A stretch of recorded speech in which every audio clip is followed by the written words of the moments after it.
Okay, so the bypass pump, for bypass pump number 1, the piping was completed on September 10th. This is the discharge pipe, the temporary pipe that runs through the garage door, runs down through that plywood, and it goes down 30 foot into the pump level. You can see the temporary piping come down, hooks up to a check valve, and it was tied into a point where it was meant for a future pump. So it was a very convenient point. We already had a valve and a blind flange that we were able to hook up to.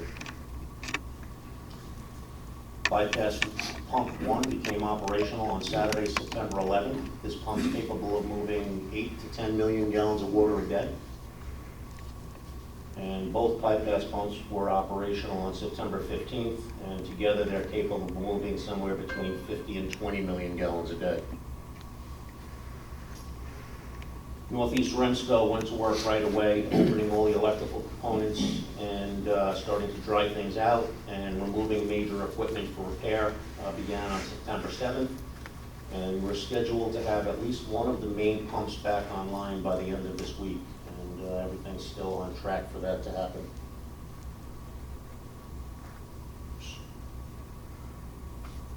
Thank you. Thanks, John. If I could just take a moment. You can raise the lights for a second. Thank you. I wanted to take a moment, Commissioners, and recognize some folks. As I mentioned your name, I'd like you to stand, but I'd first like to begin by asking Chris Kelly, whose devotion to the MCUA and his work here has just been nothing short of superlative, to stand. Chris, a job well done. Congratulations.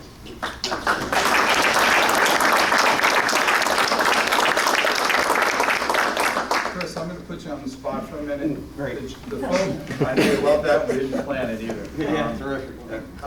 The stop plank, which is significant to the board here, and you all know how cost-conscious we are. The folks that were so proactive and took the opportunity to do that. Could you introduce them? Yes. We find them first, Brian Harkins and Paulie Cookta. You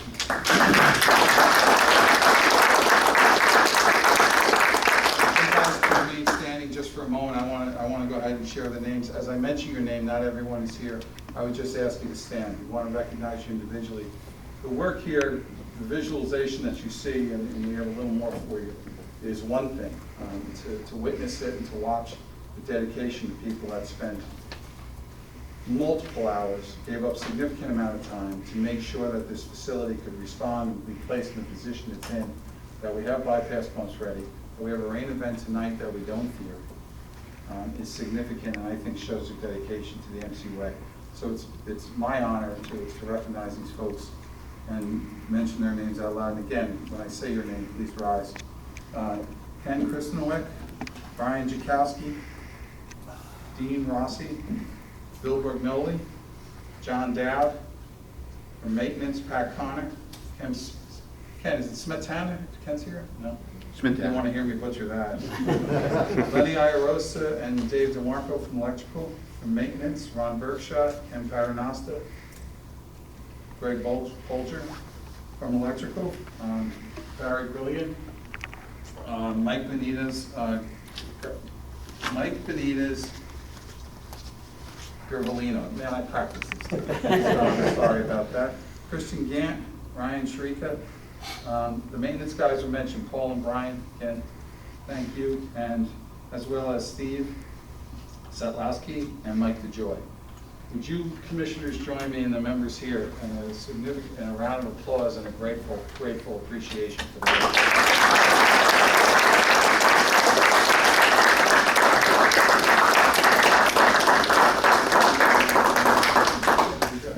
We're going to ask you to step forward and take a picture with the chair, if you don't mind. Thank you, Kristen. Thank you.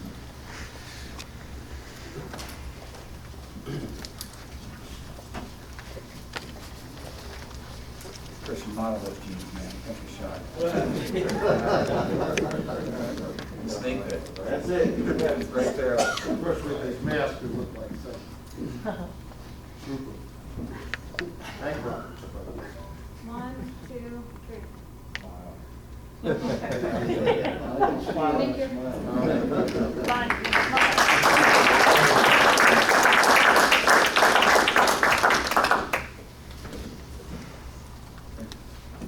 And the slide that's up, John, you can come on back up and continue the presentation. These are the folks, The adjustments were made, and the folks who recognize from lines and meters and the rest of the departments that are here obviously adjusted and did a significant amount of work on the outside pump stations.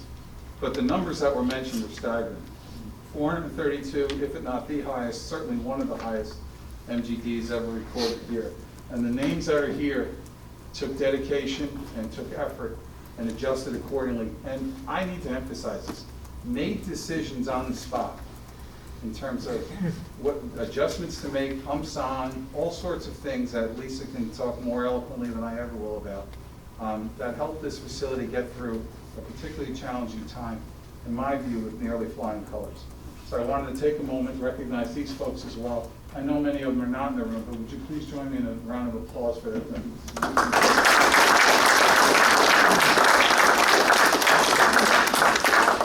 Thank you. John? And then just in addition, the authority would like to recognize all the parties involved in the ongoing recovery and restoration. All the departments under the wastewater division are helpful. R3M for their lead in the restoration effort, and Northeast Remsco and Beach Electric for stepping up and getting those pumps up and running, those bypass pumps as quickly as they did, and getting the possibility of getting one of our main pumps back this week. Thank you, John. Turn this over to Paul at this point.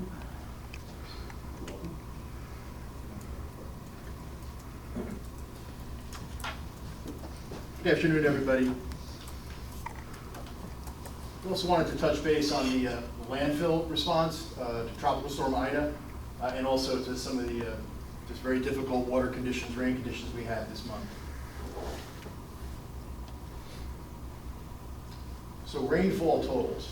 As you can see, from August 19th to September 14th, between the two main storms, Henri and Tropical Storm Ida, we had a total of 13 inches of rain, which, as you saw what it does to wastewater, it also obviously makes our life very difficult at the landfill too, both operations and most importantly what it did to the residents and businesses in our county.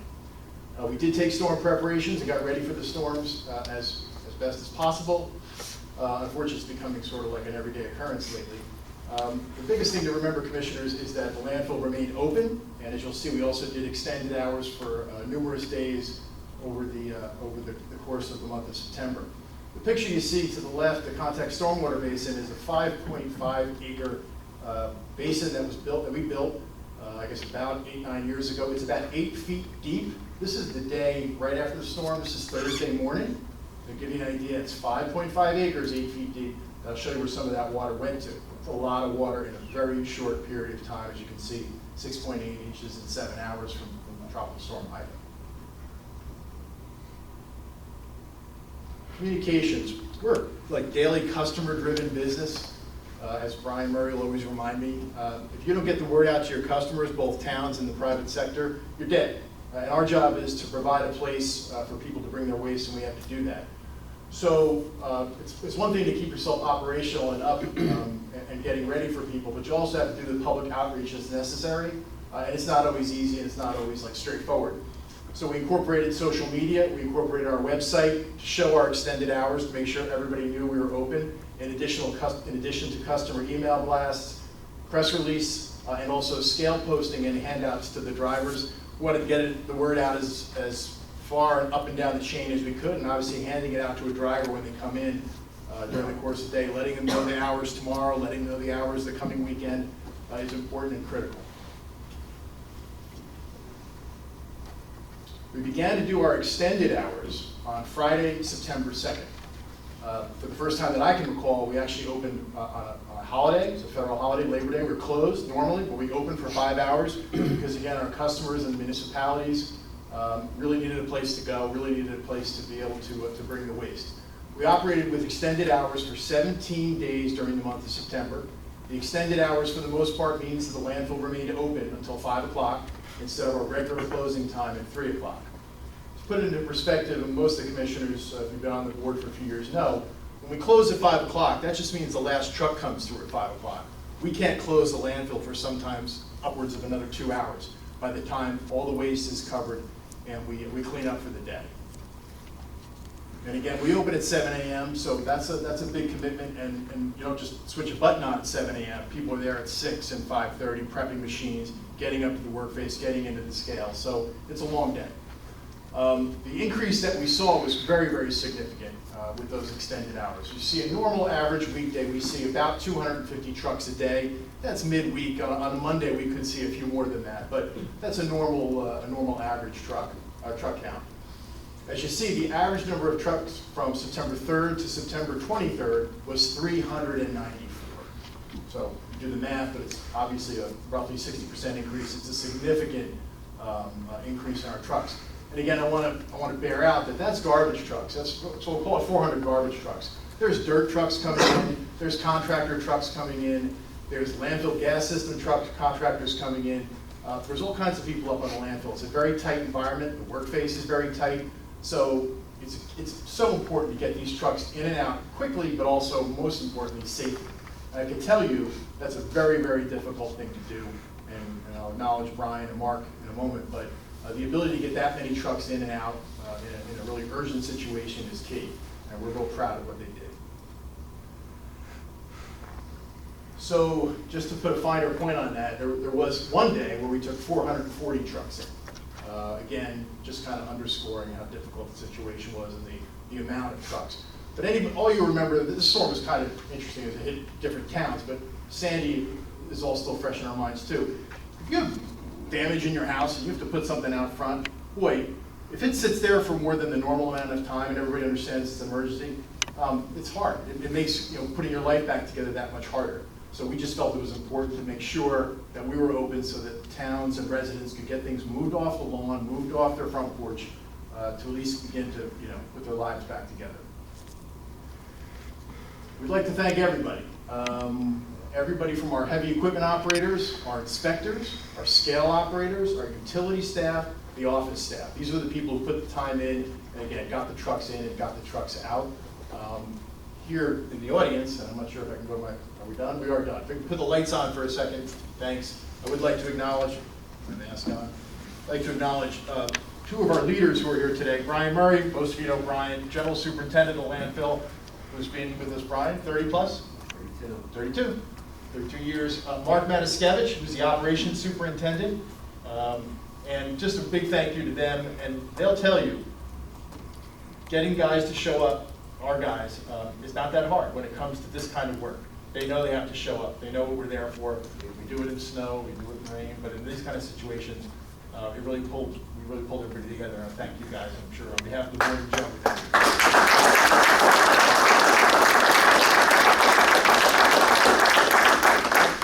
Thank you, Paul. And I just want to close and echo on for Brian, particularly, and Mark. 13 inches of rain in 25 days on a landfill that functions on mud. You'll see, like for example, today you'll see a couple annual contracts for stones and things like that. It's simply, in my view, and I know a lot of others, a remarkable accomplishment. I want to thank Brian and Mark in particular, but the entire landfill team for a job well done. Would you please join me in one more round of applause for that?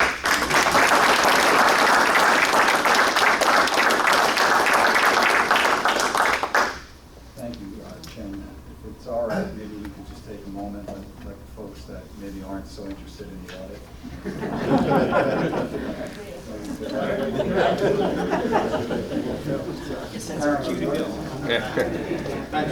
Thank you all very much. Thank you. Actually, Brian, can you and Mark stay for a second? Yeah. I'm trying to give you a little easier last name to work with. Yeah. Well, the room's named after him. By the way, Mark is the grandson of the individual who our commissioners meeting was named after. That's correct.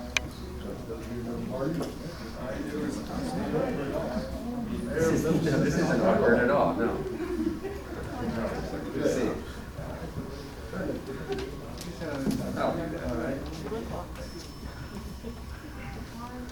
Careful, John. Yeah, I might break it. Thank you. All right.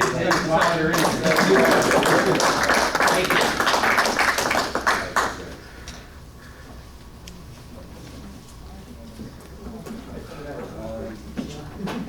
All right, so I guess we'll go to presentations, committee reports. So we just had I think one committee meeting, well, we did meet with the audit group, if I remember right. And we're gonna go over that anyway, so we probably don't need a report on it, since they'll tell us the same thing they did last week. Unless Mr. Zullo wants to present. Okay, so the other meeting we had was the engineering meeting. Of course, the main, I guess, issue is what we just presented, which is essentially we have a $12 million contract on the agenda today for Northeast Remco's construction to do emergency repairs, which they've already instituted. This is based on some, I guess, resiliency and other improvements to the Greenbrook station with now have a contract to do the emergency support systems, which will help integrate the repairs with the long-range improvements we intend to make at Greenbrook. We also had contract awards that are on the agenda regarding the landfill, particularly aggregates, Pistola and Bayshore Recycling, our annual heavy equipment rental was on there, and there are two other change orders, as well as some pump parts, some security enhancements. That's pretty much what was done at the engineering committee meeting. So I guess at this point we'll go into discussions of the resolutions under section H, 1 through 21. Thank you, Chairman. Thank you, Chairman, Commissioners. Item 1, when we get there, will be the discussion on the acceptance of the audit findings. The auditors are in fact here? Okay. All right, we could interfere with your presentation and bring the auditors on so they don't have to hang out. It's Scott Clellan from All right. Jason Company. Yes.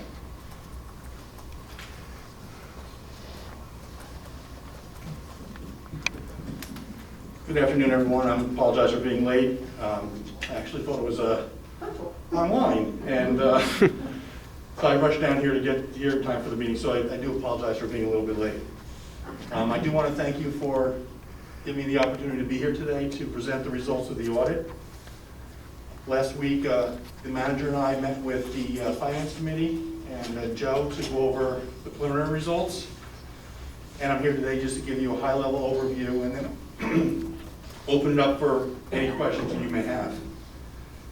Before I get started, I want to thank Joe and Karen and all the staff here for helping us get the audit done. The last couple of years, the audit has been after April 30th, which is the normal deadline. However, the state has not been able to provide us with timely pension and OPEB information, so they've always extended it until September 30th. So you are within the time frame that was extended by the state of New Jersey. What's the objective of the audit? Our job is to look at the financial information to make sure that the information provided is fairly stated and accurate in accordance with accounting principles which are generally accepted in the United States. And we also perform procedures that follow government auditing standards due to the fact that you are a governmental entity. Management is responsible for making sure that information provided to us is accurate and for designing and maintaining proper internal controls to prevent things from going wrong. As part of our procedures, we spend a lot of time looking at your internal controls, and we did not identify any items that would be raised up to a level or of a material weakness or a significant deficiency, and overall the results of the audit are very, very good. I also want to mention that we did ask for a lot of information. We did perform most of the audit again this year remote. We did come on site to look at certain documentation that were items that really should not leave the building, and therefore, again, it was more of a hybrid approach this year under the current situation. The audit results, the opinion that the auditor and our firm places on the report is an unmodified opinion. which is considered a clean opinion, highest level of a opinion that an audit firm can place on financial statements of any entity. In the report, you'll see there are really three documents, three reports. One is the main opinion on the financial statements, which again is clean. We also have to report on your compliance with state and federal regulations in the form of a government auditing standards report, which also does not identify any discrepancies. And we also annually perform an audit of federal grants and state grants that you monitor here and that you expend funds against. That being the FEMA money being used for the 2 pump stations. And this year, because of all the money that's been provided by the federal government and the state government from the CARES Act, we had to spend some time looking at how you spend your CARES Act funds. And I'm happy to report again that from all the testing we performed, we did not find any items that we believe would be non-compliance with federal or state guidelines. From a financial statement perspective, overall, both of the divisions did fairly well. The wastewater division increased its overall bottom line fund net position by $25 million. Solid waste increased overall by 10.8.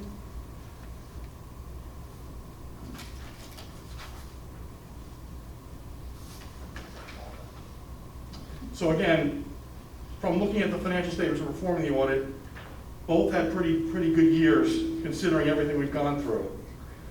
There were certain areas where there were not revenues that there had been in the past, such as tipping fees and soil program collections, which I think would be something we might expect during a pandemic. But again, in both cases, the overall operating position increased. Moving forward, we don't know in the future if we're going to see the results of the audit being available by April 30th because of the state. We'd like to get this back on a normal routine because 9 months after your fiscal year is over, it doesn't give you timely information. So again, I'm hoping that somewhere down the road, these reports can be back on track to be issued by the end of April. So again, just to commend the commissioners as well as the management for a job well done again during a COVID situation. No major findings, unqualified opinion, and very good operating results overall. With that, I'd like to open up any questions you may have. Does any commissioner have any questions? And I'm going to exercise my powers as chairman not to recognize anybody in the public, because they're all employees. So, thank you very much. Appreciate the presentation. Thank you.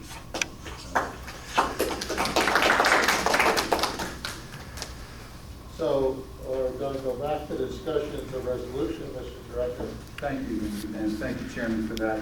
I also want to take a moment on item 1, which is the acceptance of the audit, to thank Karen Levinson. Her name is Levinson now, for those of you. Just as a reminder and a thank you to her and her team for a job well done. And Scott, thanks for taking the time. Item 2 is our pre-treatment permit actions, and there's 2 of them. One is a renewal for R&D Alphanova and South Plainfield. The second is unfortunately a termination. Macros Chemicals, which is doing business as Valtris, is no longer terminated, has terminated the permanent business. Item 3, which is the request for you to consider, it's a 2-year contract. It's a minimum of $212K over 2 years. This is for software, as discussed in the engineering committee. GE software for SCADA, there's over 50 different licenses and a variety of other applications that are associated with this contract, all particularly in regards to SCADA and some cybersecurity as well. Item 4 is for our pump systems, it's spare parts, literally for our pump system. Ryan, it's a 2-year contract at $186,000 each year, depending upon what our needs are. Item 5, as has been mentioned here, Chairman, by yourself, and as you saw in the presentation, is for the work with Rensco, which we obviously, as you mentioned, do anticipate being reimbursed by FEMA. Item 6 is part and parcel of that, an amendment to our current contract, as you mentioned, Greenbrook, with R3M It's a not to exceed 750, which takes that contract total to 1,269 overall. Item 7, it's pretty straightforward, additional funding. Our health and safety supplies for the year, as you might imagine, in a pandemic type of environment, has expanded, and we ask for your additional consideration for that. Item 8 continues to pursue. We are working and continue to work to, as much as we can, go paperless. And included in that is we're back, this will be taking our finance department back to 6 years of scanned documents. We're close to trying to find that. And it takes time to do that, but it's a long-term goal of us here to get this. Item 9 is a change order for beyond welding. This is, as mentioned in the engineering committee, it builds a platform for access, which is essentially a catwalk, to have availability to do 3 process water strainers. Item 10 authorizes funding for our samplers. We have a need of 3, we're ordering 10. There's a total universe of samplers here of about 80. This gives us about 10 spares.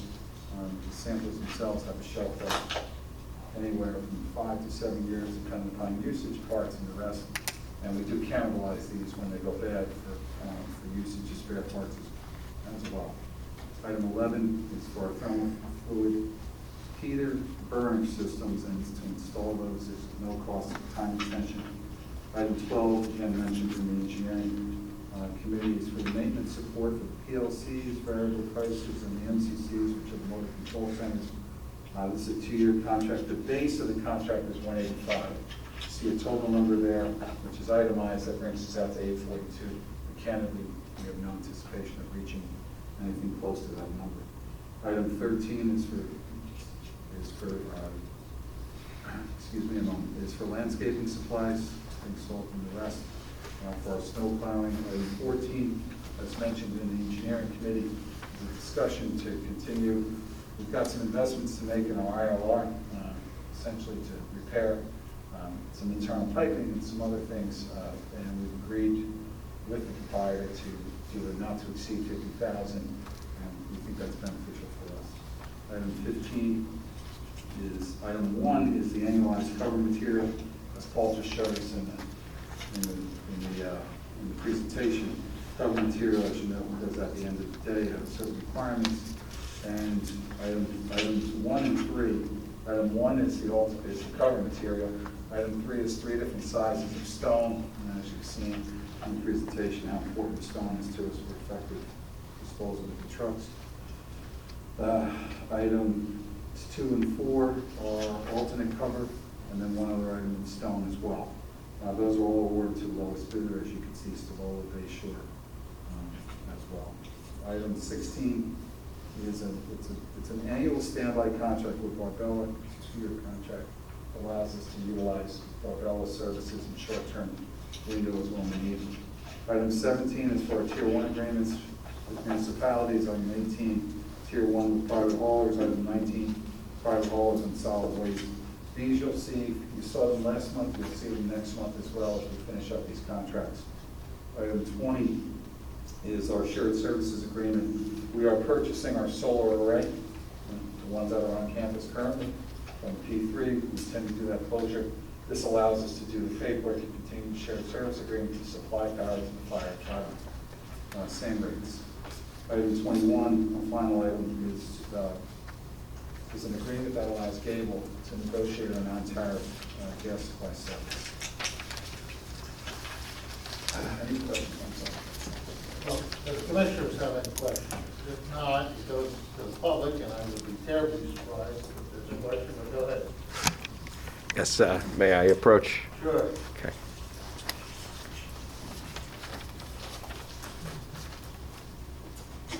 Good afternoon, members of the board. Charles Cradaville. I'm the editor of New Brunswick Today, a community newspaper available online at newbrunswicktoday.com. I'm a resident of New Brunswick. I wanted to ask about the Bay Shore item and also the last one on the agenda. Can you just elaborate a little more about what the relationship is with Bay Shore? Yeah, it's a bid, it's an annual bid for cover material. They're providing a cover material, basically soil dirt. Okay. Very low bidder. Okay. And what is the amount?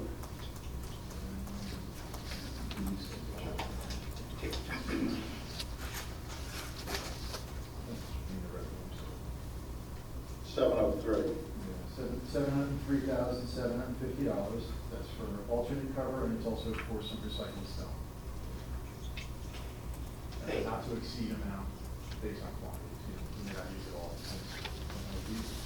Thanks. I was curious about the last one, the gas. Yes, the authority currently procures third-party natural gas contract that's going to be ending in January 2022. We go out to bid for that third-party gas service. It's only providing gas to, excuse me, not gas, natural gas, I'm sorry, to the sludge dryers and the administrative building. So you have an opportunity to get a cheaper price by going out to bid or going back to PSE&G. So when you go out to bid, look at the prices. If it's lower than PSE&G, then we opt to go with the lower gas price. Sure. And so the... Yes, and Gable is our consultant to do the analysis and come up with whether or not there are savings to be had. Right, and so the gas that the authority collects is not enough to meet those needs, or? Well, we collect gas from the landfill and use it in a cogen. We do not utilize that for our dryers, as the attorney mentioned. It has been part of our business plan for a number of years. That's all on the resolutions, thank you. I'd like to speak again later. All right. All right, I will, if no other questions, I'll entertain a motion to adopt the resolutions by consent, items 1 through 21. Move, is there a second? Second. Roll call vote. Chairman Wiley, Yes. Vice Chairman Light, Yes. Commissioners Convery, Yes. Cruz, Yes. Jacobs, Yes. Juliano, Yes. Murray, Zullo, Aye.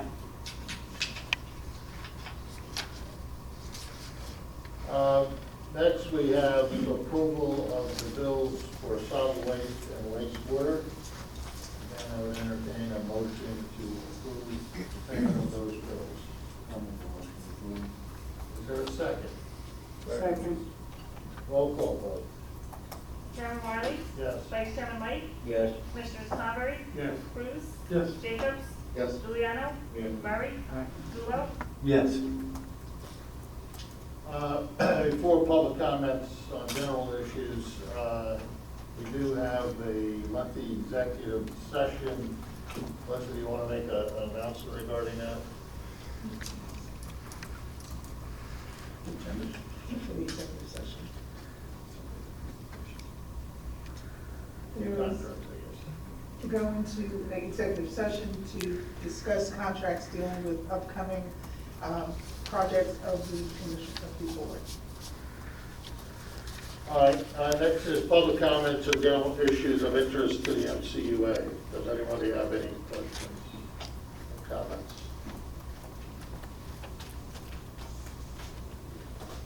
Good evening once again, Charles Cradaville, New Brunswick. Today I want to start with a sincere thank you to everyone for their hard work during the storm and after the storm. Appreciated the presentations earlier tonight, and did want to follow up on one thing I heard in the presentation, something about a press release going out, and I get a lot of emails. It's possible I got it, but I did not note it. So just in the future, I ask that any authority announcements can be sent to editor@newbrunswicktoday.com so that we can keep our audience informed about your work, especially in those times of emergency. I noticed there's cameras here now. Is the authority recording this meeting, and where can one get? No?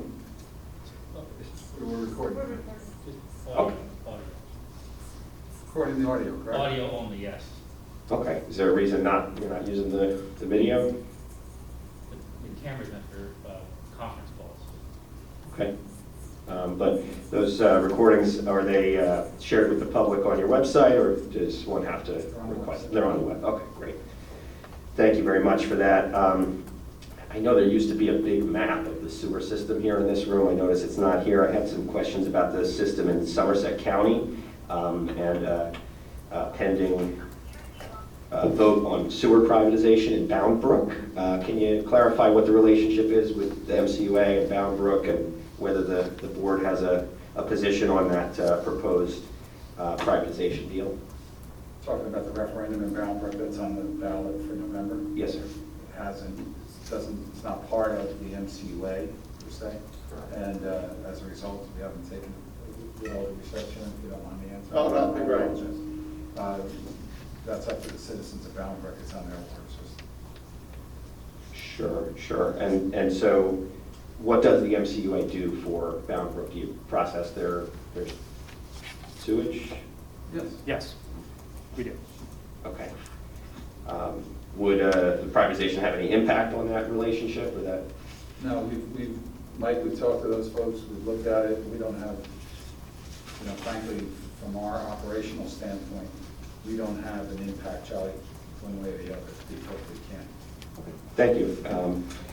And the final topic, I wanted to ask about the extent of the agreement that's in place with a company called Competitive Power Ventures. They opened a gas power plant in Casby section of Woodbridge, and I understand there's a gray water line that was built. Can you tell me how that arrangement works? Do they pay the MCUA annually, or? We don't have anything on the new power plant. You guys take a look at it. We, as you probably know, we do gray water effluent with them on the current CPV. That's what we're talking about, the CPV power plant. But in terms of the new build or anything like that, there's been a contractual discussion. Sure. I was asking about the initial contract. So there is a current contract in place where they pay? We give them effluent, we give them gray water, yeah. Okay. And do you happen to know what they pay? I knew you'd ask that, Charlie. The answer is no, not off the top of my head, and I'd be happy to get you that information. Okay. And I guess I did want to know, who reviewed that agreement? Was that back when Wilentz was the attorneys for the board, or was that? I believe so. Yeah. Okay. Wow. Okay. And I've become aware that Competitive Power Ventures has been acquired by a foreign company, and wanted to check in on their plans for another power plant in Woodbridge, and if you've had any discussions with them since that acquisition, and what they're asking for. Are they asking for a second water line, or they haven't made any asks yet? We haven't had any, Chair? Go ahead. Through the chair, we've had no formal discussions with CPV in any way for a second power plant in terms of formal. Okay.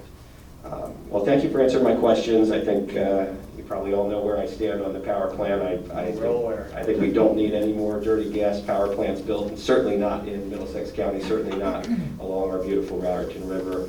And so if and when you do get an offer or an ask made, I would encourage you to say no and do what you can to protect our climate and our air that we need to breathe. Thank you. Thanks, Charlie. Sorry about that, Charlie. We all do that. All right, is there any other questions or comments from the public on general issues of interest in MCA? And I'm guessing no. So we would next have a motion to go into executive session. Do we want to clear out this room, or do we want to go there? All right, so we're going to leave this room to go to the executive. Oh, we're staying here, so we're going to clear everybody else out. Michael, are you good? Yep, we're recording again. All right. We have made a motion to come back out from closed session. Closed session, there was a discussion concerning capital program contracts and negotiations. No action was taken, and no action has been taken at this time. And I'll entertain a motion for adjournment. Is there a second? Second. All those in favor? Aye. Learn it out.